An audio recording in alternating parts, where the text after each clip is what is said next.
I'm Kristen Heron with the Ormond Art Museum. Welcome to the Art of Healing. This month, we'll create a language landscape. Gather these supplies. Remember, you can press pause at any time during the video if you need more time. When you've gathered your supplies, take a piece of mixed media or watercolor paper and a pencil and draw a rectangle almost as large as the paper. Remember, the lines don't need to be perfectly straight. I actually like when they're a little bit wobbly and organic. After drawing a large rectangle, divide the rectangle into smaller sections or layers using different kinds of lines. Somewhat straight lines, wavy lines, wiggly lines, curved lines, whatever you like. Think of this as layers of earth or layers of water, or even metaphorically as layers of yourself.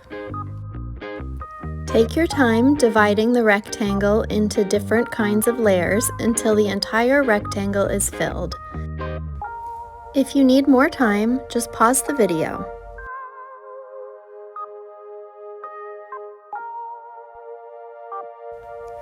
The next step is to trace all of your lines with a black permanent marker. This video is very fast, but please take your time and think of this as a meditative drawing practice.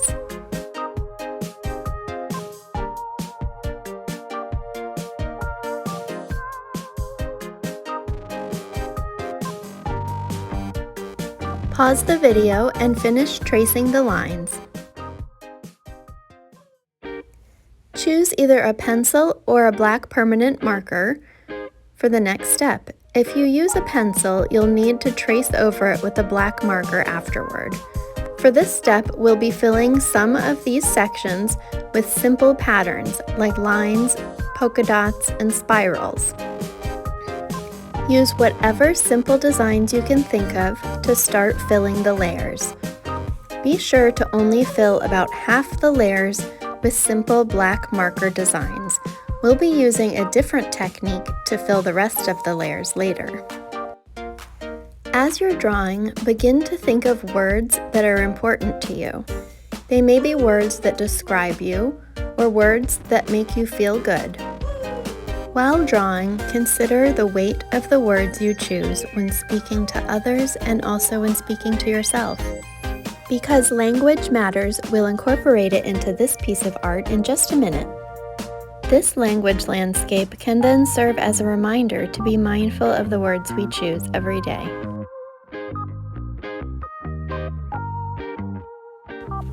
When you've decided on a few words, begin to incorporate them into the layers of your artwork. When writing the words, I like to follow the curvy lines of the layers.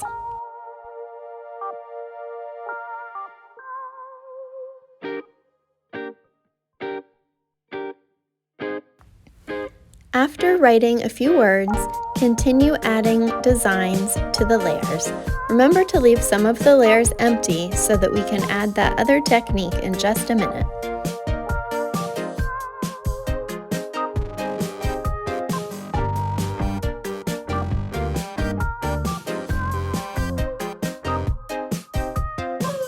Here's a small tip for adding depth to a simple design like this top polka dot layer. Fill the whole layer with polka dots, and then toward the bottom edge, add a layer of denser polka dots. This will instantly add depth to your design.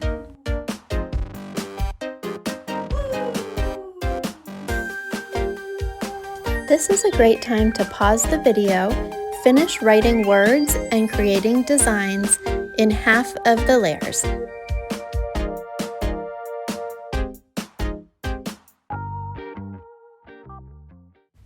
At this point, you should have half of your layers filled with simple designs drawn with a black pen and also a few words.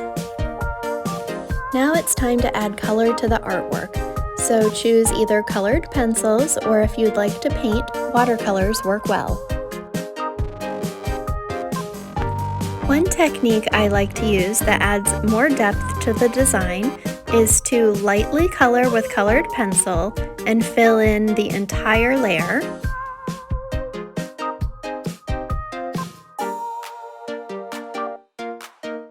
Once the entire layer is lightly filled in with colored pencil, go back and press a little bit harder with the colored pencil next to each black line.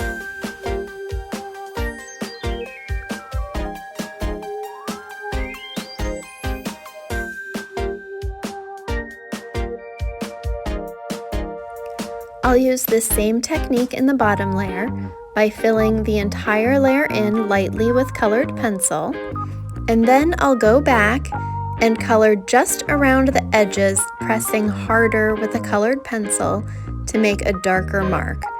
This will add depth to this layer. If you'd like to keep adding color, do that. I'm going to jump ahead and show you the magazine collage technique if you'd like to add collage to some of your layers. For this technique, you'll need to flip through a magazine and pull out pages that have interesting textures. Pause the video if you need more time to do this. Once you have some magazine photos with interesting colors and textures, take a piece of the photo and rip it into tiny pieces that we'll be using to fill one of the layers. I've found that when the pieces are smaller, it's easier for me to fill one of the layers, but you can rip these pieces to be any size you like to fill one of your layers.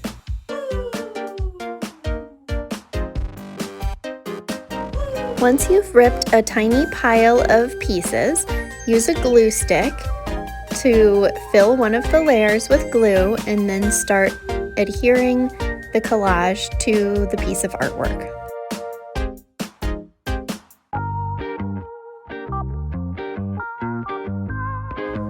Be sure to take your time with this step. The video is very fast for demonstration purposes, but this can be a very meditative process, and you can even take hours or days to complete this piece of artwork if you'd like to. Now is a good time to pause the video and fill one of your layers with collage. If you don't prefer ripping the magazine paper, you can also use scissors to complete this step. You do need to be a tiny bit more precise than when you're ripping the paper, but scissors do create a really beautiful effect, and if you accidentally overlap the magazine paper on top of your black lines, don't worry about that, because as you'll see in just a minute, you can always go back with a black permanent marker and draw over the magazine and recreate those black lines if you accidentally paste some paper over top of one. You'll see what I mean in just a minute in the video.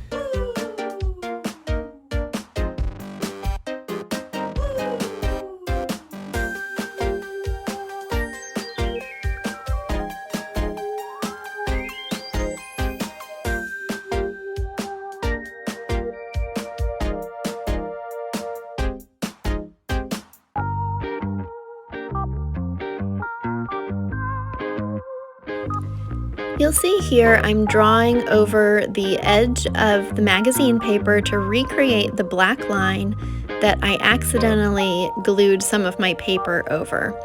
So you can do this at any time to make those black lines pop again if you accidentally glue something on top of one.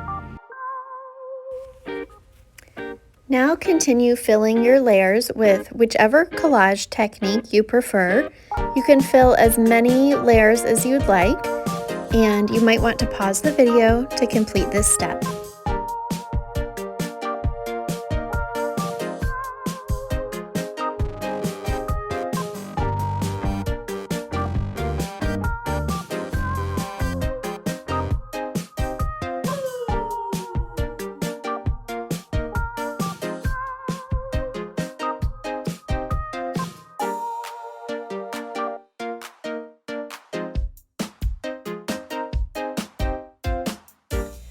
After you've added collage to as many layers as you'd like, Take this time to complete the artwork by adding color to every white space that's left. You may need to add a few more designs with a black marker and use colored pencils or watercolor to fill in any empty white spaces.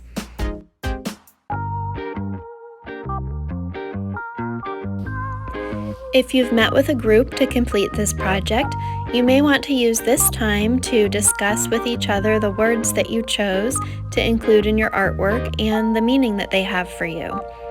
I'd also love to see your completed projects, and you can email pictures of them to me at my museum email, which will be at the end of this video. If you aren't meeting with a group and you'd like to see what other participants from the Art of Healing community have created, check out the Makers Gallery that's located on the museum's website. I'll put that info at the end of this video also.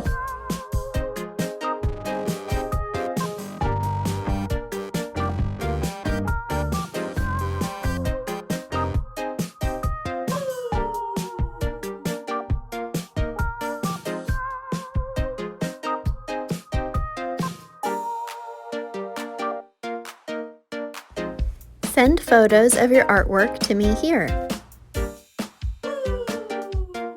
For more free art tutorials, visit the video library at ormondartmuseum.org.